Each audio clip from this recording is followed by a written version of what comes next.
Visit the Farm Progress Show. Obviously, you're going to see lots of farm equipment, kind of like the combine you're seeing behind us now, but you're also in for a treat with lots of musical acts and concerts. And our next guest hails from Lawrenceville, Illinois, a few hours south of here. He's made his way to Music City, a.k.a. Nashville, since then. Adam Warner joins us. Hey, Adam, how are you? I'm doing great. Thanks for having me. I'm surprised your voice is still working. You've already performed, what, 4 shows today? Yeah, 4 times so far. I got 4 more tomorrow and Thursday, so.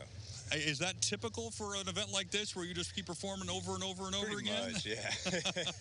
I'm used to it at this point. Well, tell us a little bit about your music and where you draw your inspiration. Absolutely. So obviously a lot of it comes from my newest single, wrote about my family farm and where I grew up and where I'm from. So obviously a lot of the childhood stuff. And also I was in the Marine Corps, so a couple of my songs are about being in the Marines, military, that type of thing. But mostly, I mean, I'm a Southern rock guy, country guy, so I just...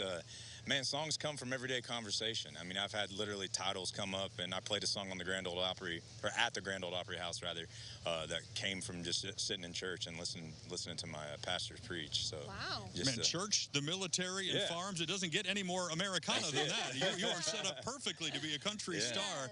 How long have you been doing this, and was there a point that you knew this is what I want to do? Obviously, military was a thing in there, too, but how did all that come about? Yeah, so, I mean, I started out, I think my first band I ever started was a rock band. I was, like, in the 8th grade or, like, something like that. But as far as Nashville goes, you know, I went there for college. I promised my mom after I got out of the Marine Corps, because I was originally in college at the time, and she thought I had bumped my head because I told her I was dropping out and joining the Marines during the war, so she was not happy about that. But no, I promised my mom, made a promise that I was going to graduate from school, and honestly, I visited Tuscaloosa in Alabama, IU, Champaign, all these different schools, but to me, I didn't think I could graduate in 4 years. There were a lot of distractions going on there. Wow, you and Tim have a lot in common. Oh. Yeah, except I didn't graduate, but other than that. I just wanted to get in and out. I was just trying to get it done. And I visited this little school in Middle Tennessee, and it's not little. It's actually like 27,000 students. But where it was located, it felt a lot like home. It's kind of out in the middle of nowhere.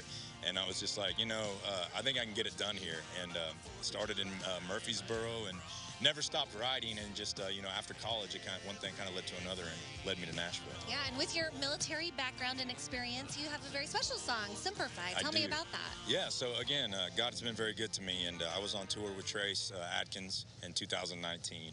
And it started out kind of, I was joking around with him about this song, and we were sitting on his bus, and I was like, hey man, I was like, you know, me and you should re-record that song, like, you know, half-heartedly joking with him. And Trace kind of looks over at me and he just goes, all right. And that's the whole conversation. And then we ended up cutting the song together. It won Independent Country Music Song of the Year that year, too. Congratulations. So, yeah, it was a great song to be a part of. Proves that it never hurts to ask. Never hurts to ask. All you never could have done is say no. And exactly. in this case, it turned out really well. Can you spill the beans or give us a secret about somebody in Nashville that you've seen or something you know that we don't know, because we love that kind of stuff?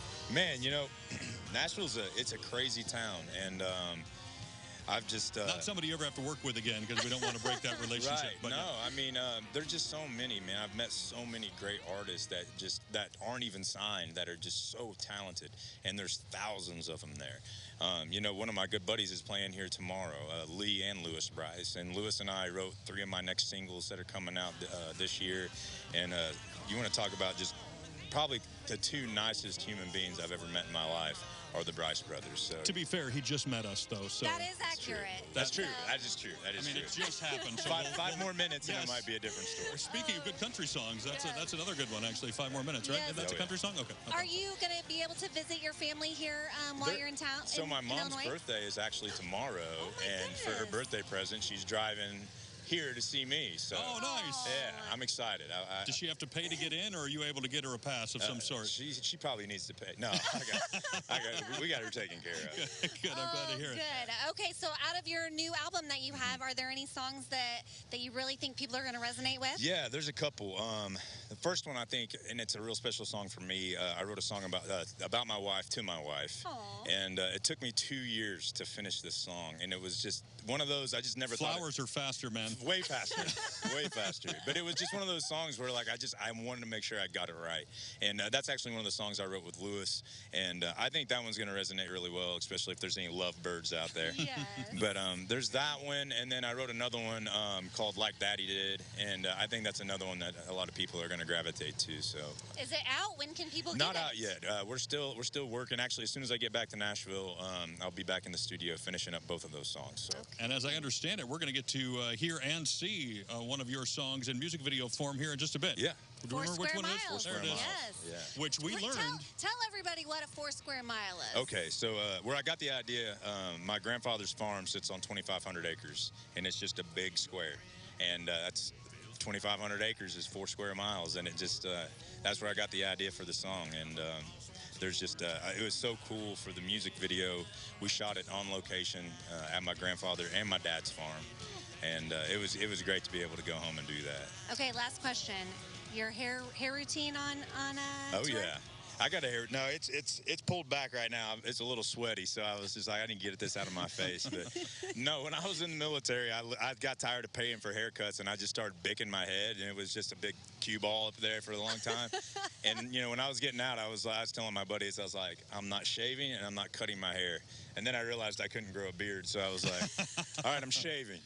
But I'm definitely not cutting my hair. We get to hear from this guy coming up next. It's where math and country music collide. We'll hear 4 square miles coming up. Thank you. Thanks so much Absolutely. on See on Living. We'll be back.